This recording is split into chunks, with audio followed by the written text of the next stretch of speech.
Trends and innovation in supply chain and in logistics. Joining us today to speak about that, Charley Dehoney, Vice President at Zebox. Charley, it is great to see you again. Welcome. Thanks, Russell. Charley, there's any number of interesting areas that we need to cover here. So let's get busy and start talking about them. Workflow automation, document digitization. Interesting things going on there. Let's talk about the trends. What do you see? Well, I think we've seen over the last 20 years a mass migration into technology platforms in the industry. So gone are the days of spreadsheets and clipboards. Folks are finding their operating system of choice.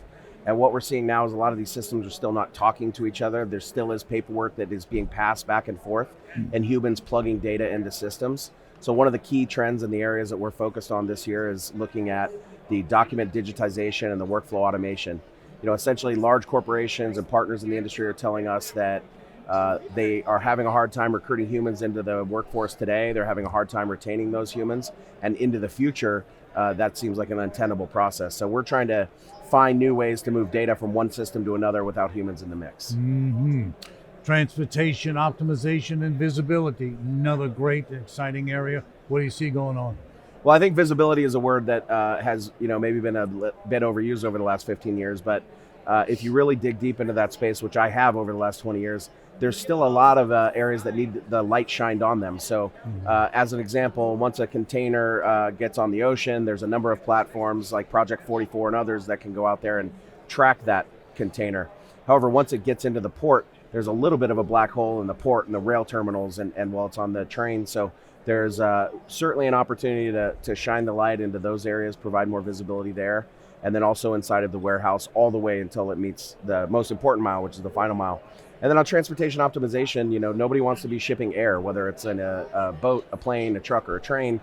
So there's still a lot of opportunities to reduce empty miles, help improve the carbon footprint, and make our supply chain more sustainable. A lot of innovation going on there. A lot of innovation will be needed to go on in that particular area. Let's talk about future of work. Now, this is an area where I guess I'm going to ask you to kind of look into your crystal ball and tell us what you see happening in the next, 4 or 5 years or maybe further down the road. Future of work, what do you see? Well, I think in the tech sector, you started to see folks working from home and migrating towards that hybrid work schedule well before the pandemic. Certainly, as our industry was deemed essential during the pandemic, a number of folks were still working from their office or in the field. But a lot of folks took the opportunity to start working from home. And I talked to CEOs all around the country and frankly all around the world that are still trying to figure out how do we bring people back into the office. And future of work is a lot more than just finding the new collaboration tools and communication and engagement tools.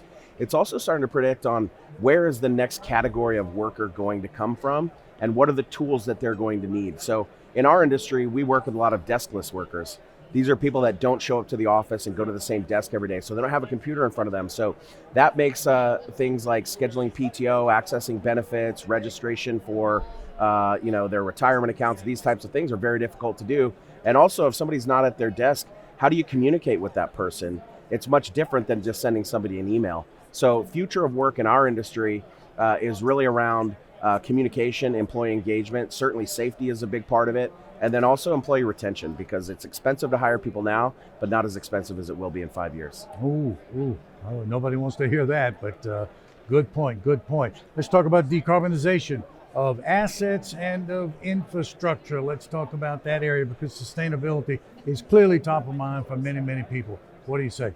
So what I see across the industry from the shippers to the carriers to the 3PLs is sustainability and decarbonization are oftentimes put into one bucket, but sustainability really is about the people and the planet. So you can't just think about one without the other. And we've really focused to hone in on decarbonization because as we look at the supply chain and we think about the real opportunity ahead of us, there's infrastructure that's in place today, boats coming across the ocean, up and down the rivers. We've got trains going across the country, and we've got trucks on the road. And so how can we reduce empty miles, find alternative fuel sources, increase the change to electrification, and ultimately get through electrification and then on to hydrogen energy. So these are the types of themes that I'm seeing again and again in my conversations and through my network. And so these are the areas that we really feel like need the utmost attention. Well, you're absolutely right. These are extraordinarily important areas and much going on there. but much attention needs to be paid to them. Final question to you, Charley, because I'm sure there's somebody viewing today who's going to say, I'm not really familiar with Zebox, so I would hope that Charley could tell me a little something about the company, about its focus, and more specifically, what is it doing to optimize customer-based operations? Maybe you can do the same for me. So what would you tell that viewer? So Zebox was founded 4.5 years ago in Marseille, France, by the chairman of CMA CGM Group, Rodolphe Sade, and it was founded with the vision of connecting large corporations with innovative startups to drive innovation and advancement throughout the supply chain. So we're anchored by our founding partner, CMA CGM Group and Seva Logistics, their sister company. And we've been joined now in North America by 10 massive transportation companies like BNSF, the railroad, Project 44 on the technology side, Ingram Industries, the largest operator of inland waterway barges, Track Intermodal, the largest chassis pool provider, and a number of large companies. And we are building a community of innovative companies where on one side we're funded by our corporate partners and they provide access to capital that we need to grow our mission, as well as the access to their problem statements. So we work with these large transportation and logistics companies to identify areas of their business that can be improved through technology. And then we go out and source startups out of the startup marketplace that can help categorically solve those issues. So in addition to our 12 corporate partners in North America, we have more than 45 startups that we're supporting here in North America. We also have a hub in Marseille, France. We have a Zebox in the Caribbean in Guadeloupe, and then we will soon be opening one in West Africa in Abidjan in the Ivory Coast. So we're building a global network of innovation to support the supply chain in the future.